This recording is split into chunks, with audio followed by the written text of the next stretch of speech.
Olá, pessoas! Então, hoje nós vamos continuar os estudos ainda dentro da biologia celular, que vocês sabem que grande parte do conteúdo é basicamente biologia celular, que veremos no primeiro ano. Então, vamos continuar dentro desse conteúdo de biologia celular. Agora vamos começar a falar um pouco sobre o metabolismo energético da célula. Esse conteúdo vai ser dividido em 4 momentos. Veremos metabolismo energético 1, que está relacionado à primeira parte de catabolismo, que é respiração aeróbica, e próximo será catabolismo 2, que veremos um pouco sobre fermentação e respiração anaeróbica. Então já sabem qual o ritual de estudos. Pegar o caderno e a caneta para anotar os pontos principais da aula e vamos seguir. Então, primeiramente, precisamos identificar processos metabólicos, o que são e a importância para a manutenção do funcionamento do corpo dos seres vivos.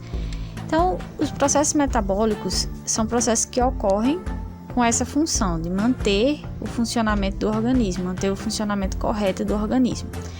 Vocês vão ver que os processos metabólicos eles são classificados em 2 grupos diferentes, 2 grupos de processos diferentes, em que cada um está responsável por um objetivo. Cada um dos dois vai ter um objetivo diferente dentro do funcionamento do organismo. Então, ambos são importantes, sendo que cada um vai ter sua função. O primeiro processo, tipo de processo, dos grupos que estamos vendo, o catabolismo, que inclusive vai ser um dos processos que vamos estudar, é um processo catabólico. O processo catabólico, ele é caracterizado por pegar uma molécula maior, mais complexa, e essa molécula ela sofre uma quebra. Essa quebra ela vai formar moléculas mais simples e liberar juntamente com isso energia. Então é um processo que libera energia. Então são processos que vão liberar energia para o funcionamento do organismo. Hoje veremos um processo que vai fazer exatamente isso, quebrar uma molécula orgânica mais complexa para haver a liberação de energia para o organismo. Veremos também o outro grupo de processo metabólico, que é o anabolismo. No anabolismo, nós já temos um processo completamente reverso. Nós temos a energia, que ela é junta com as moléculas mais simples, vamos formar as moléculas mais complexas. Uma reação anabólica ela é bem característica, veremos bem direitinho quando vermos fotossíntese. Então, na fotossíntese, nós temos um processo anabólico ocorrendo. Então, nós temos a energia solar, as moléculas simples que são obtidas no meio, na atmosfera, no solo, que se unem e formam uma molécula mais complexa, que é a glicose. A reação catabólica ocorre o contrário, inclusive é com a glicose também. A glicose ela é quebrada, liberando energia e partículas menores, que nós sabemos que é o CO2 e a água. E passando para o ponto principal. Qual é a função desse metabolismo? Qual é a função, no caso do processo que vamos estudar, do processo catabólico? Liberar energia.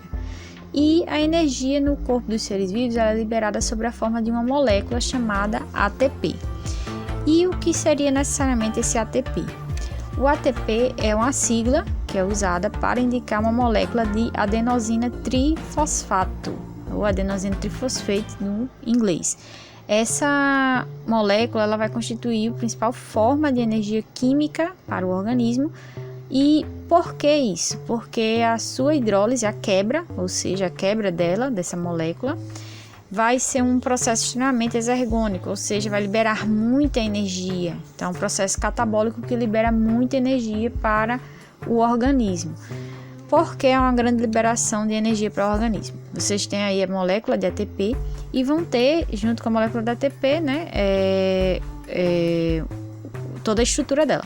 Vocês vão ter a adenina, que é uma base nitrogenada, a ribose, que é um açúcar, e o grupo fosfato. No caso da adenosina de 3, trifosfato, ela vai ter 3 grupos fosfato ligados ao açúcar, a ribose.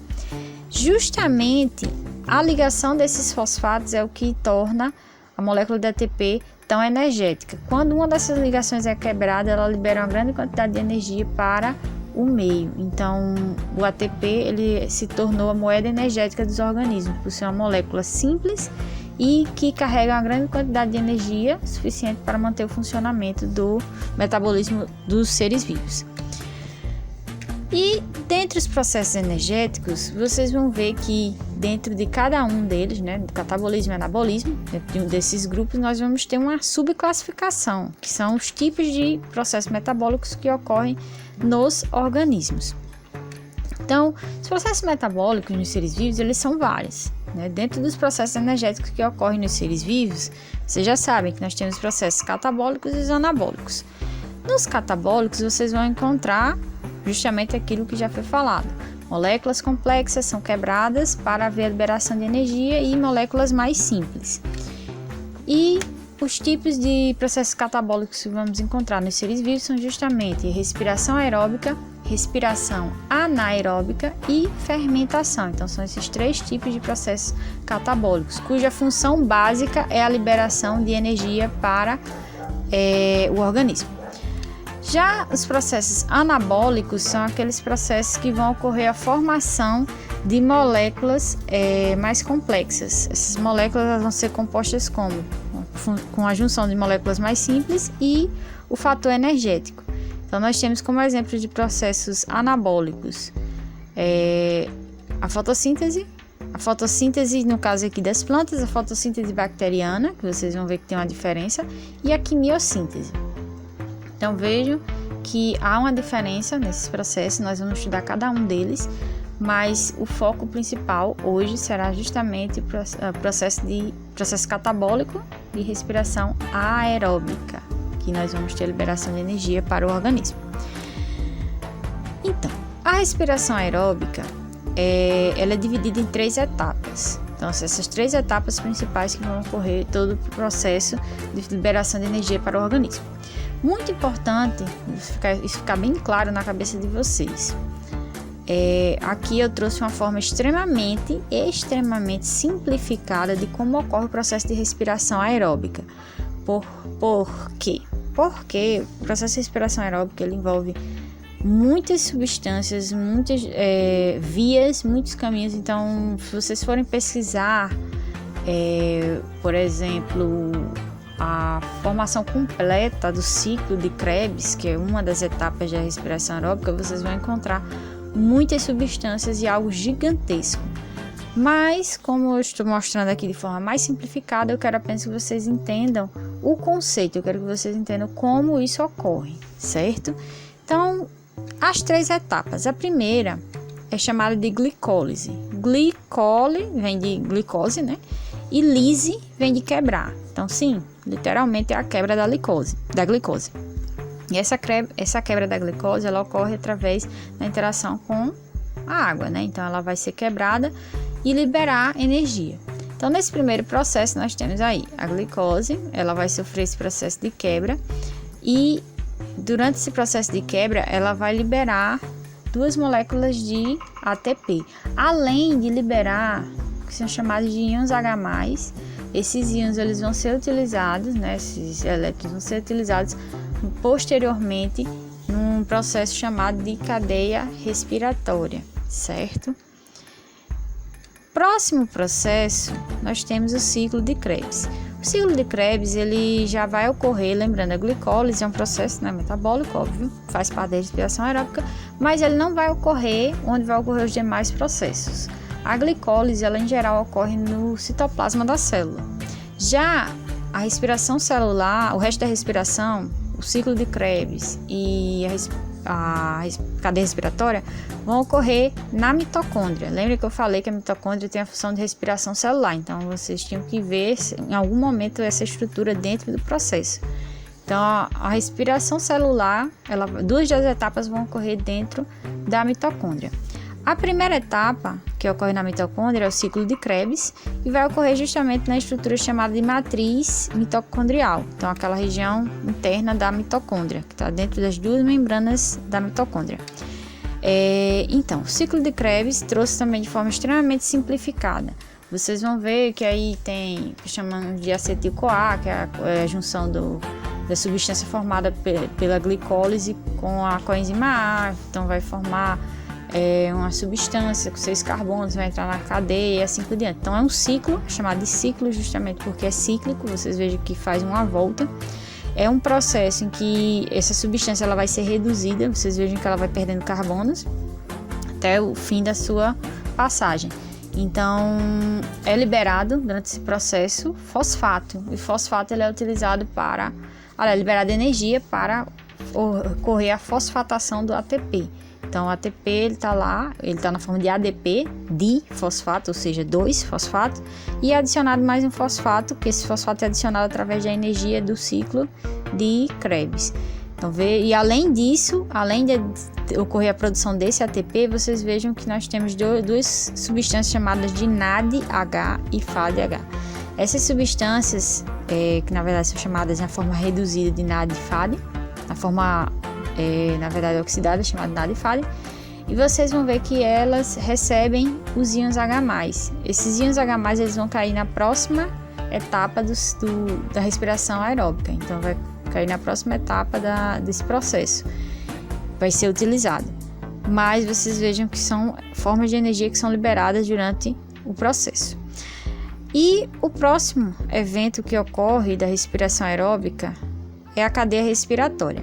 A cadeia respiratória ela vai ocorrer na membrana interna da mitocôndria. Então, a primeira etapa no citoplasma da célula, a segunda na matriz mitocondrial e a terceira na membrana interna da mitocôndria. A cadeia respiratória é onde vai ocorrer grande parte da produção de todo o ATP do processo de respiração aeróbica. Então, nós temos uma enzima chamada de ATPase. Essa enzima ela tem a função básica de fosfatar o ADP. Então, o ADP, que é a adenosina difosfato, tem 2 fosfatos, não está ainda na forma mais enérgica que ela tem, que é a ATP. Então, ela vai adicionar esse fosfato. Como? Com os íons H+, que vão atravessar ela e vão conseguir fazer essa junção das duas substâncias. Então, ela precisa desses íons que são liberados lá para aquelas duas substâncias, NAD e FAD, que são carregadores de elétrons, e vão servir para essa função.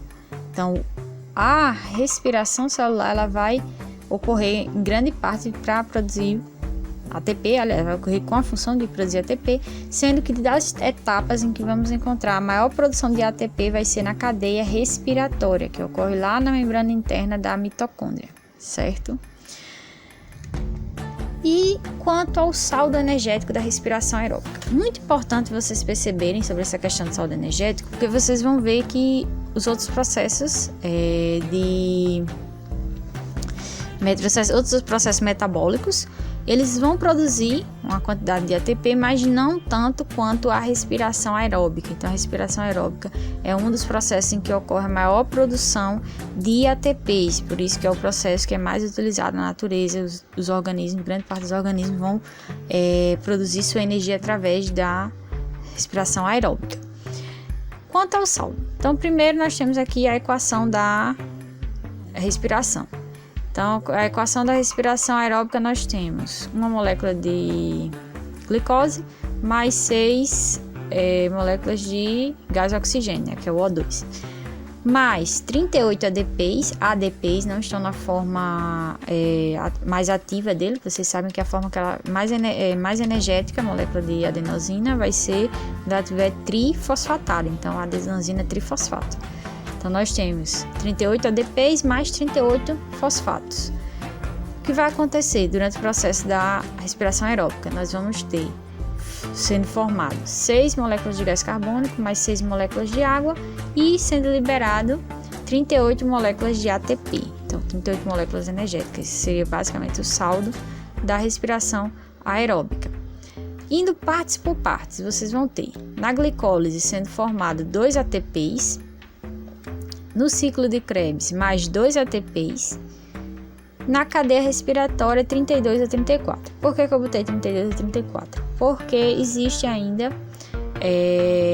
não existe ainda uma certeza de quantas moléculas exatamente são produzidas ao fim desse processo. Não se sabe se são 36, se são 38 ou se são 40. Então existe ainda não existe um consenso. Vocês vão encontrar em diferentes literaturas diferentes quantidades para esse ATP, mas sempre variando de 30 até 40 ATPs, certo? Então, como resultado total, vocês vão encontrar 36 ou 38 ATPs, como eu disse, dependendo da literatura, isso pode variar até 40. Então, eu espero que tenham gostado da aula de hoje. Dúvidas, já sabem, podem procurar e até mais. Tchau!